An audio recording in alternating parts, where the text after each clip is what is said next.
Good morning class. आज हम कक्षा 10 से तारा बामीरो कथा चैप्टर जो आपके स्पर्श बुक भाग 2 से लिया गया है करेंगे। तारा बामीरो कथा पाठ अंडमान निकोबार द्वीप समूह के कार निकोबार द्वीप की लोक कथा पर आधारित है। ये तंतारा नामक युवक और बामीरो नामक युवती की प्रेम कथा है। तंतारा जो है वो पासा गांव का रहने वाला है और जो बामीरो है वो लापाती गांव की रहने वाली है। इसके जो लेखक हैं इस पाठ के वो लीलाधर मंडलोई जी हैं। इसमें उन्होंने बताया है कि प्राचीन समय में जो गांव होते थे, लड़का लड़की की शादी करने के लिए उनका एक ही गांव का होना ज़रूरी होता था। अगर वो किसी अलग गांव के हैं तो उनमें कोई बातचीत भी नहीं होती थी। तो इस पाठ में हम देखेंगे ततारा और बामीरो की जो प्रेम कथा है उसका वर्णन किया गया है। तंतारा और बामीरो को आज भी इस द्वीप के निवासी जो हैं वो गर्व और श्रद्धा के साथ याद करते हैं। प्राचीन काल में लिटिल अंडमान और कार निकोबार द्वीप समूह आपस में जुड़े हुए थे। वहाँ पासा नामक गांव जिसमें तंतारा नामक युवक रहता था, वह एक सुंदर और शक्तिशाली था। वह बहुत ही नेक और मददगार था। मीन्स क्या है, सबकी सहायता करने के लिए वो तैयार रहता था। सबकी सहायता करना वह अपना कर्तव्य समझता था। सभी उसे बहुत ही पसंद करते थे। उसके आत्मीय स्वभाव के कारण आसपास के गांव वाले भी उसे पर्व त्योहारों पर विशेष रूप से आमंत्रित करते थे। मतलब ये तो उसके जीवन की जो थी विशेषताएं थी। तंतारा का व्यक्तित्व अत्यंत आकर्षक था। वह अपनी पारंपरिक पोशाक पहने रखता था। वह अपनी पारंपरिक पोशाक के साथ अपनी कमर में सदैव एक लकड़ी की तलवार बांधे रखता था। लोगों का विचार था कि उसकी लकड़ी की तलवार में दैवीय शक्ति थी।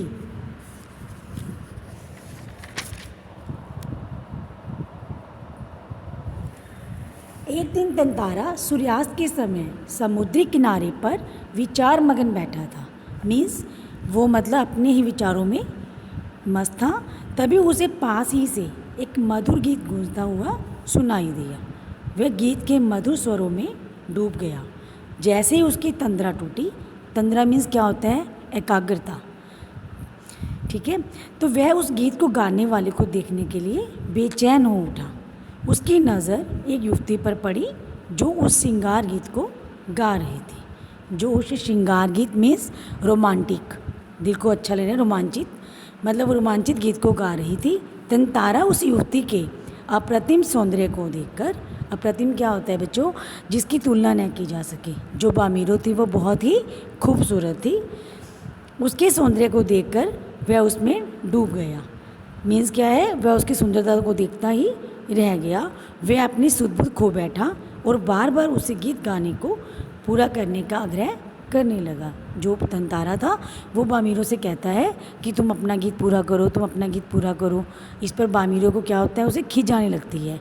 तो वो उसे खिंच के थोड़ा सा जो जवाब देती है कि तुम्हें पता नहीं इस गांव के रूल क्या हैं कि किसी दूसरे गांव के लड़के के साथ बातचीत करना मनाही है।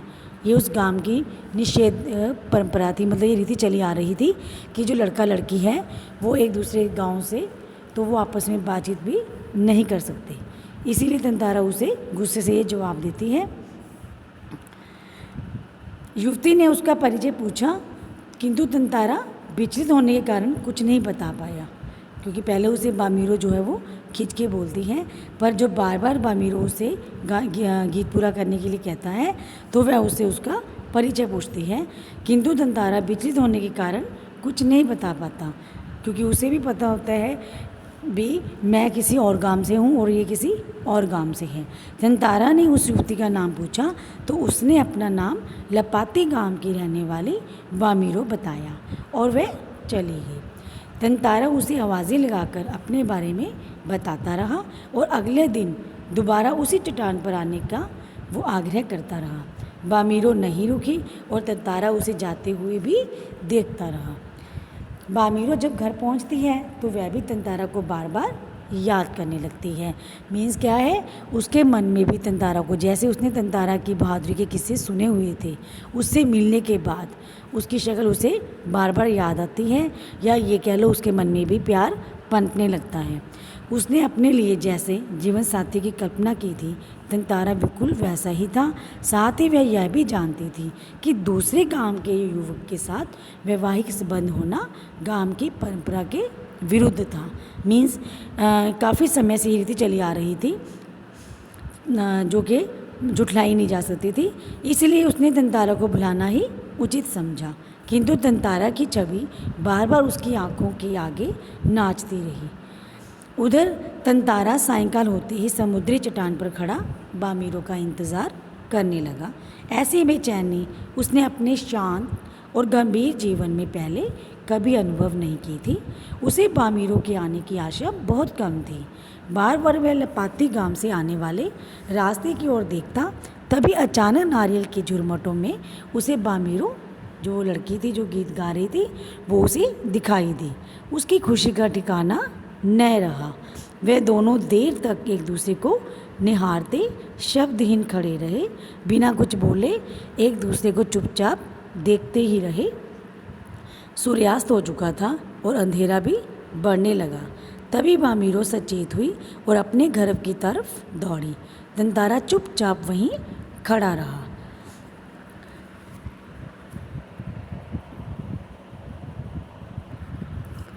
तंतारा और बामीरो प्रतिदिन इसी प्रकार मिलते। धीरे धीरे उनका ये मूक प्रेम लपाती गांव के कुछ युवकों को पता चल गया और उन्होंने गांव के सभी लोगों को बता दिया। आपको पता ही है ना, गांव वाले को थोड़ी सी बात पता चल जाए तो वो कैसे मतलब एक दूसरे को बताते हैं। और ये जो उनकी बात थी प्रेम कथा की, उन दोनों की, वो भी सारे गांव में फैल गई। तंतारा और बामीरो को बहुत समझाने का प्रयास किया गया, क्योंकि अलग अलग गांव के होने के कारण उनका विवाह संभव नहीं था, पॉसिबल नहीं था, किंतु वह नहीं माने। कुछ समय के बाद तंतारा के पासा गांव में पशु पर्व का आयोजन हुआ। वर्ष में यानी कि साल में एक बार होने वाले इस आयोजन में सभी गांव के लोग पासा से एकत्रित हुए, इकट्ठे हुए। तंतारा की आंखें तो केवल बामीरो को ही ढूंढ रही थी। तभी उसे बामीरो दिखाई दी। बामीरो तंतारा को देखते ही फूट फूट कर रोने लगी। बामीरो की जो माँ थी, अनेक लोगों की उपस्थिति में तंतारा के पास खड़ी बामीरो का रोना उसे अपमानजनक लगा। मतलब वो भी समझ गई कि बामीरो ऐसा क्यों कर रही है, उसे मतलब ये काफ़ी अपमानजनक, ये कह लो कि उसे अपनी काफ़ी बेइज्जती महसूस हुई। वह गुस्सा हो उठी और उसने तंतारा को अनेक तरह से अपमानित किया, उसे बुरा भला कहा। गांव के लोग भी तंतारा के विरुद्ध आवाज़ें उठाने लगे। वह गुस्सा हो उठी। तंतारा के लिए यह सब असहनीय हो गया। मतलब तंतारा जो था वो हेल्पलेस हो गया था। उसे गांव की परंपरा पर क्रोध यानी गुस्सा आ रहा था। अपनी असहायता पर उसे खींच होने लगी। मतलब वो एकदम हेल्पलेस हो गया था कि अब क्या करें, अब सिचुएशन को वो कैसे संभाले। उधर बामीरो लगातार रोई जा रही थी। उधर जो बामीरो थी वो लगातार ही रोई जा रही थी। तंतारा का गुस्सा लगातार ही बढ़ता जा रहा था। उसके हाथ अपनी तलवार पर गया। गुस्से में जो है वो तंतारा का जो हाथ है उसकी अपनी तलवार पर जाता है और उसने तलवार निकाल ली। अपने गुस्से को शांत करने के लिए उसने तलवार को धरती में घोंप दिया यानी घुसा दिया और पूरी ताकत से अपनी तरफ खींचते खींचते दूर तक पहुंच गया। चारों ओर सन्नाटा छा गया।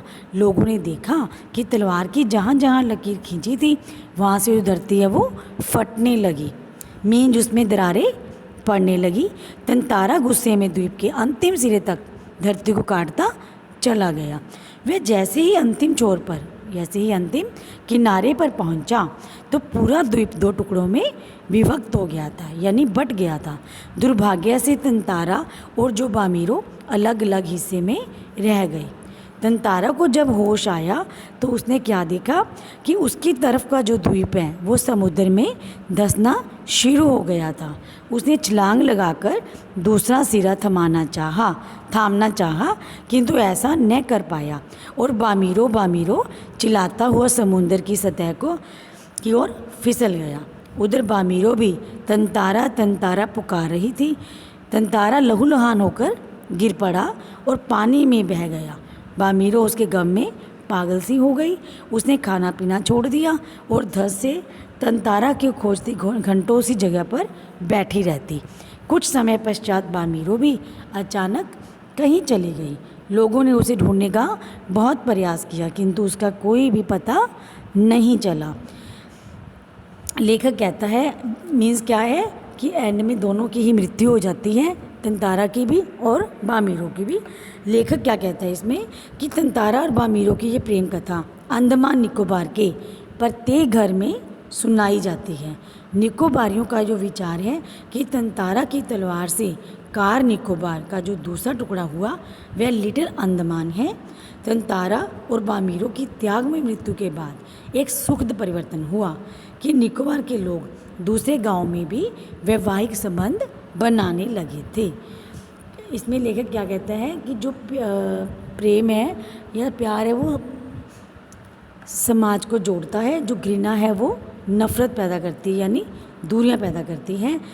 इन दोनों की जैसे आप लोग मूवी देखते हो, फिल्म देखते हो, उसमें भी क्या होता है भी अंत में दोनों मर जाते हैं या कोई ज़्यादा चेंजेस नहीं आते। बट इन दोनों की जो परंपरा इनकी वो निषेध थी, मीन्स लड़का लड़की का एक अलग अलग गांव से होना निषेध था वैवाहिक संबंध के लिए, वो अब टूट गया था। तो अब जो उनके गांव में थी वो शादियां होने लगी थी। लड़का लड़की किसी और गांव से भी होते तो शादियां होने लगी थी। जो इनका बलिदान था वो व्यर्थ नहीं गया। तो जो इनके बामीरो तंतारा की प्रेम कथा है वो आज भी निकोबार के द्वीपों में प्रत्येक घर में सुनाई जाती है। हाँ जी, आशा करती हूँ 10th क्लास आपको ये जो स्टोरी है तंतारा बामीरो कथा बहुत अच्छे से समझ आई होगी।